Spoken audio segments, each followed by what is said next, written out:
اور ہم نے لوگوں کے سمجھانے کے لیے اس قرآن میں ہر طرح کی مثالیں بیان کی ہیں تاکہ وہ نصیحت حاصل کریں۔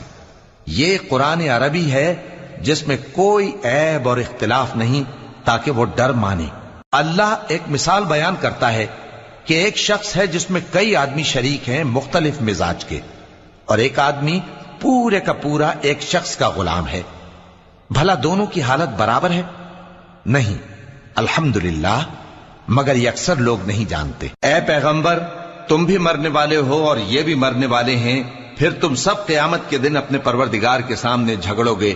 پھر اس سے بڑھ کر ظالم کون جو اللہ پر جھوٹ بولے اور سچی بات جب اس کے پاس پہنچ جائے تو اسے جھٹلائے۔ کیا جہنم میں کافروں کا ٹھکانہ نہیں ہے؟ اور جو شخص سچی بات لے کر آیا اور جس نے اس کی تصدیق کی، وہی لوگ متقی ہیں۔